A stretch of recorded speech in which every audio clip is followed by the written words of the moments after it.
হে hello everyone, good afternoon. এখন ঘড়িতে বাজে 12:30 কি পৌনে একটার মতন হবে। এক সেকেন্ড, হ্যাঁ পৌনে একটা বাজে। আজকের আমাদের হচ্ছে ব্রেকফাস্ট কমপ্লিট। আর সকালবেলা মা করছিল হচ্ছে ডালিয়া। তোমরা কারা কারা পছন্দ করো অবশ্যই জানাবে। ডালিয়া আমার কিন্তু খুব একটা ভালো লাগে না, কিন্তু ওই করে ফেলছে যখন খেয়ে নিয়েছি। আর যাই হোক, আর এই জায়গাটা পুরো লাল হয়ে আছে একদম।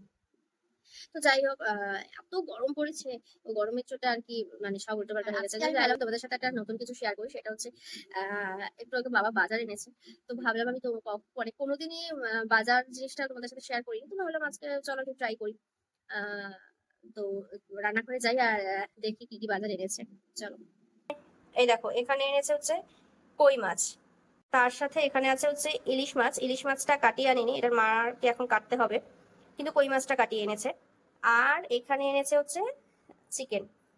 অ্যাকচুয়ালি আমি বলছিলাম কালকে যে অবশ্যই নিয়ে আসার জন্য একটা রেসিপি করব ভাবছি, দেখা যাক এখন কি হয়। এখানে এনেছে দেখো কত ধরনের সবজি। আর তোমরা লাল শাক কারা কারা পছন্দ করো অবশ্যই জানিও। আমার কিন্তু এই লাল শাক খেতে ভীষণ ভালোবাসি আমি। আর এখানে এই মোচা মোচা খুব একটা ভালোবাসি না, ভাসিরা বলতে বাসি না আমি। আর এখানে এই যে লতি গাজর এগুলো কি কি এনেছে। ক্যাপসিকাম, এই ক্যাপসিকামটা এনেছে স্পেশালি একটা কারণে, সেটা হচ্ছে মা একটা রেসিপি রান্না করবে, আমি পরে তোমাদের সাথে অবশ্যই শেয়ার করব। যে গরম পড়ছে, এই গরমের মধ্যে আমার ইচ্ছে ছিল যে আমি চিকেনের একটা নতুন একটা রেসিপি রান্না করবো, আর ভাবছিলাম তোমাদের সাথে রেসিপিটা আমি শেয়ার, কিন্তু সাংঘাতিক অবস্থা। তো আমি এখনো পর্যন্ত বলতে পারছি না আদৌ আমি করবো না। যদি দেখি যে মানে করতে পারবো, শরীর দিচ্ছে, তাহলেই আমি করবো, আর অবশ্যই আমি তোমাদের সাথে শেয়ার করবো।